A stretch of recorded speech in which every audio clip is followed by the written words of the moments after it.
In our previous sidebar, Blake Lively's team has denied all of these allegations. They have responded to this filing, this lawsuit, saying, An update on the Justin Baldoni dust up with Blake Lively. You know that Justin and his team promised to start releasing all of his correspondence with her. They're saying the legal drama between Hollywood stars Blake Lively and Justin Baldoni has taken the public by storm, sparking widespread speculation, accusations, and courtroom battles. What started as a seemingly simple workplace dispute on the set of It Ends With Us has quickly escalated into one of the most talked about celebrity feuds of the decade. The scandal features layers of intrigue, Hollywood power struggles, allegations of misconduct, and public smear campaigns. With unexpected cameos from unlikely figures, this captivating saga has captivated the tabloids and social media detectives alike, making it impossible to look away from the unfolding drama. Blake Lively's team says that in showing this video, they are blaming the victim here. They also say that they'd prefer litigating this in court rather than in the public sphere. The drama began during the production of It Ends With Us, a film adaptation of Colleen Hoover's best-selling novel. On paper, it seemed like the perfect project. Blake Lively, a beloved actress with a spotless public image, alongside Justin Baldoni, who starred, directed, and produced through his company, Wayfair Studios. Fans were thrilled to see these two high-profile stars collaborate on a film promising romance and drama. However, the behind-the-scenes reality quickly became far messier than anyone could have predicted, setting the stage for a scandalous feud that would captivate the public. You're not kidding when you say this is getting messier. The author of that book deleting her Instagram account, another who plays Baldoni's sister in the film, being harassed online. Blake Lively's legal filing, revealed in December 2024, rocked Hollywood. In her complaint, she accused Justin Baldoni of fostering a toxic work environment during It Ends With Us production. Among her allegations was inappropriate behavior, including Baldoni's use of intimate scenes as a pretext for unprofessional conduct. Lively claimed that during a slow-dancing scene, Baldoni improvised physical contact that hadn't been discussed, leaving her uncomfortable. She also noted the lack of safeguards, like an intimacy coordinator, to ensure her safety. Lively alleged that Baldoni crossed professional boundaries and emphasized that other women on set had voiced similar concerns. Creepy Baldoni, getting close to her, obviously making small chatter not in character so as not to make the scene, which didn't require dialogue, awkward. Lively's accusations became even more explosive when she claimed her efforts to address the issues were dismissed or ignored. She asserted that despite raising concerns multiple times during production, her complaints were met with resistance or denial. Lively even convened an all-hands meeting to address the alleged misconduct, with her husband, actor Ryan Reynolds, attending for support. In her complaint, she described feeling as though her concerns were being swept under the rug, arguing that this reflected a broader pattern of retaliation against women in male-dominated industries. They believe that it's a continuation of the smear campaign that Blake initially claims happened while they were promoting the film. If Blake Lively thought her allegations would be taken at face value, she was sorely mistaken. Justin Baldoni and his legal team fired back with intensity. Known for his progressive, family-oriented image in Hollywood, Baldoni vehemently denied the accusations. His lawyer, Brian Friedman, dismissed Lively's claims as completely false, outrageous, and intentionally salacious. In a bold countermove, Baldoni filed his own lawsuit against Lively, her husband Ryan Reynolds, and her publicist Leslie Sloan, accusing them of defamation and civil extortion. The lawsuit alleged that Lively and her team fabricated a false narrative to damage Baldoni's reputation and control the story surrounding the film. Things took a darker turn when Baldoni's team accused Lively of leveraging her celebrity clout to orchestrate a smear campaign against him. According to his complaint, Lively had allegedly conspired with her husband and publicist to plant negative media stories, manipulating public perception. The lawsuit even referenced a December 2024 New York Times article on Lively's allegations, which Baldoni claimed was part of a deliberate effort to ruin his career. He responded by suing the publication for defamation in a separate case. Now you have two sides here, right? So Baldoni says this was all an effort to hijack the film to get her way. Lively claims she was the victim of harassment in a hostile work environment. What makes this saga even more fascinating is the complexity of the back-and-forth allegations. For every claim Blake Lively has made against Justin Baldoni, he and his team have countered with a detailed rebuttal. Take the infamous slow dancing scene, for example.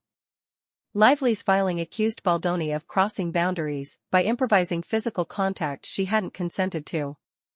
In response, Baldoni's team released raw footage from the set, showing both actors rehearsing the scene, appearing comfortable and engaged. They argued the scene was within the film's narrative, and Lively's discomfort only surfaced much later. New video released by lawyers for actor Justin Baldoni showed unedited footage from the filming of It Ends With Us. Lively's legal team wasn't about to let Baldoni's side control the narrative.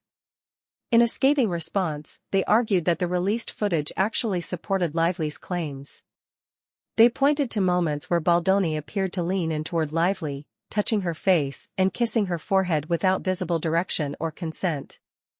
Her lawyers emphasized her defensive body language, arguing that anyone who has experienced unwanted physical contact in a professional setting would recognize her discomfort.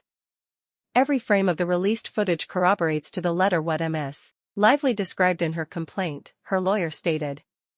This highlights the central tension of the feud. Both sides are convinced they have the evidence to back their claims, and neither is willing to back down.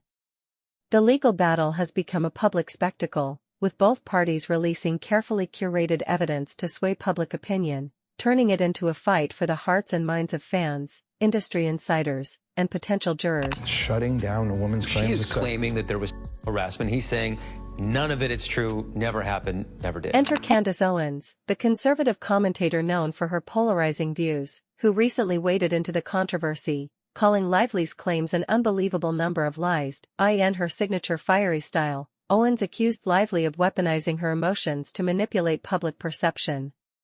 She described Lively's legal filings as a boat full of lies, and suggested the actress was more focused on crafting a compelling narrative than presenting hard evidence.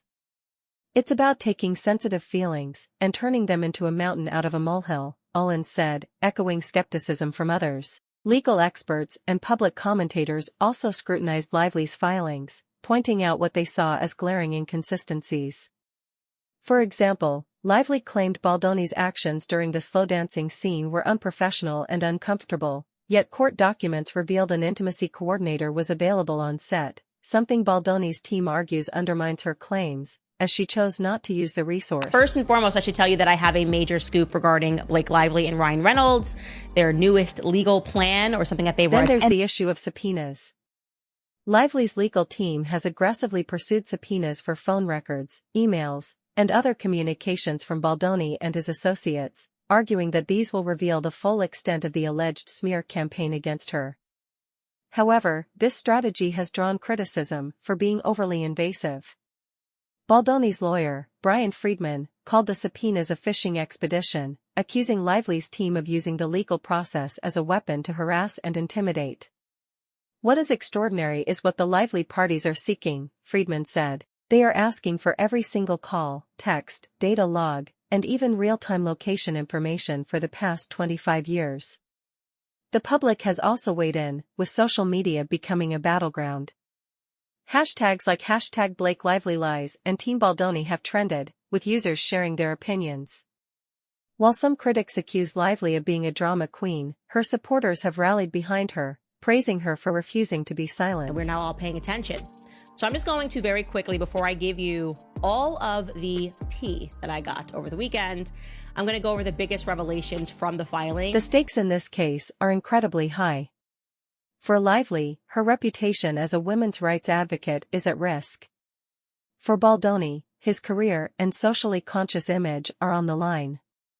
For the public, this legal battle offers a gripping, if unsettling, look into the messy, high-stakes world of Hollywood power dynamics. Yes, this is exactly what I want, a puppy to kick in the mouth, and you'll do what I say. So I'm going to show you these exchanges. This is Ryan Reynolds. The drama between Blake Lively and Justin Baldoni is like a runaway train, building tension and controversy with each twist. What makes it irresistible isn't just the courtroom battles or conflicting narratives, but how new players, from Hollywood insiders to PR experts, influencers, and even late-night comedy shows, are drawn into the spectacle. What started as a legal dispute is now a full-blown cultural event, and everyone has an opinion. Genuinely Steph, if you're watching this, I genuinely don't like Blake Lively. Like I genuinely know, I've known she's a brat. Nobody's paying me to say this. One of the most eyebrow-raising developments in this saga is the unexpected role of Saturday Night Live. You'd think a decades-old sketch comedy show wouldn't be involved in a legal battle between two A-listers, but it found its way into the narrative. The incident occurred when Ryan Reynolds, Blake Lively's husband, appeared on SNL during its star-studded anniversary episode. What should have been a light-hearted moment quickly turned into a PR battleground. Known for his sharp wit, Reynolds delivered a joke that many interpreted as a subtle jab at Justin Baldoni. The line, which reportedly drew laughter from the audience, was subtle enough to fly under the radar for some, but pointed enough to spark a social media firestorm. Fans and critics debated whether it was an inappropriate dig at the ongoing legal matter or simply Reynolds using humor to cope. Now, I will say, it is also interesting that the defendants in this answer also admit that they sent text messages. I mean, when Lively produced copies of these text messages that she got through a subpoena, there's really nowhere else to go on that. You got to admit that you sent these, but it doesn't mean that Baldoni and the other defendants will agree to the context or the characterization that was laid out by Blake Lively. For instance, the drama didn't end there. Behind-the-scenes footage from the SNL taping revealed what lip readers claimed was a tense exchange between Blake Lively and comedian Amy Schumer. The clip, which went viral on TikTok with millions of views, appeared to show Schumer making a comment about the ongoing lawsuit, prompting a visibly icy response from Lively. Of course, without audio, it's all speculation, but fans quickly dissected every frame like forensic experts. "Did you see Blake's reaction? She looked furious," one comment read. "Amy clearly said something about the case. You can tell Blake wasn't having it," another added. Then came the bombshell revelation from SNL's cue card handler, who spilled the tea during an Australian radio interview. According to him, the intimate joke wasn't part of the original script, it was added by Reynolds himself. "That line about Justin Baldoni? Yeah, that was all Ryan," he said. If true, this adds another layer of complexity. Was Reynolds just lightening the mood, or was this a calculated move to shift public perception in Lively's favor? Regardless, it's clear the couple isn't shying away from using every platform to make their case, both in the courtroom and on national television. If you look at this scene that was captured on tape, you'll see there's nothing nefarious going on. She says this actually proves her point. There's an argument that she is hiding her discomfort with what he's saying and doing, and she's just trying to finish the scene like any kind of professional. Which way you take it, which way you perceive it, again, that'll be up to a jury. If Ryan Reynolds and Blake Lively hoped their SNL appearance would help their case, the public reaction suggests it may have backfired. Critics slammed the couple for turning a serious legal matter into fodder for comedy, accusing them of being tone-deaf and out of touch. One particularly scathing Reddit comment read, "You're telling me that if your wife was actually dealing with this kind of harassment, you'd be making jokes about it on live TV? Give me a break." Even some of Lively's supporters admitted the move was risky, with one fan tweeting, "I love Blake, but this wasn't the time or place for jokes." It makes her look less credible. Meanwhile, Baldoni wasted no time capitalizing on the SNL debacle. His lawyer, Brian Friedman, issued a statement condemning the couple's actions, calling them a transparent attempt to distract from the facts of the case. Friedman also hinted that Reynolds' joke could be used as evidence in court to demonstrate the alleged smear campaign against Baldoni. "This isn't just about what was said," he said, "it's about the message they're sending. They're trying to paint my client as the villain in the court of public opinion, and it's unacceptable." In addition to the SNL fallout, Lively's legal team has been relentless in their pursuit of evidence, issuing subpoenas to phone carriers, internet providers, and even Baldoni's associates. The goal is to uncover what they claim is irrefutable proof of a coordinated effort to tarnish Lively's reputation.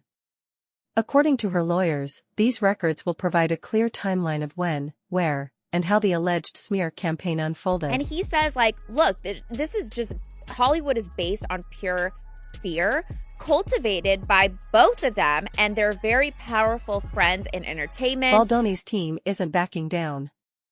Brian Friedman has called the subpoenas a massive fishing expedition, accusing Lively's lawyers of overstepping their bounds. They're demanding every call, text, and even real-time location data from the past 2.5 years, which Friedman describes as an outrageous invasion of privacy. Baldoni's camp has filed motions to quash, claiming the subpoenas are more about harassment than truth. But yeah, it's just getting super nasty, and it seems like he's not cowering to this attempted gag order. Yeah, I don't really understand Blake Lively's point. Public opinion remains sharply divided. Lively's supporters argue that the subpoenas are a necessary step to hold Baldoni accountable. If he has nothing to hide, why is he so worried about these records, they ask. On the other hand, Baldoni's defenders see the requests as excessive and invasive, with some claiming, this isn't about justice, it's about revenge. Handling the situation carefully is easier said than done, especially with millions scrutinizing every move. A case in point is Lively's recent decision to step back from the spotlight. Since filing her lawsuit in December, she's largely avoided public appearances, skipping major events like the Critics' Choice Awards and the Super Bowl. While some view this as a strategic move to avoid further controversy, others interpret it as a sign she's feeling the pressure. Blake Lively and Ryan Reynolds are seeking to dismiss Justin Baldoni's $400 million lawsuit against them. Baldoni has taken a different approach, doubling down on his public defense. In addition to releasing raw footage from It Ends With Us, he's launched a website dedicated to telling his side of the story. The site includes a timeline of events, links to legal documents, and a section debunking what Baldoni's team calls myths about the case. It's a bold move, but one that could backfire if perceived as overly aggressive or self-serving. As the legal battle between Blake Lively and Justin Baldoni continues, it's clear that this Hollywood drama is far from over. The big questions remain: do you believe Lively's allegations, or do Baldoni's counterclaims hold more weight? How will this high-stakes feud ultimately play out in the court of public opinion? Share your thoughts in the comments below, and don't forget to like and subscribe for more celebrity updates.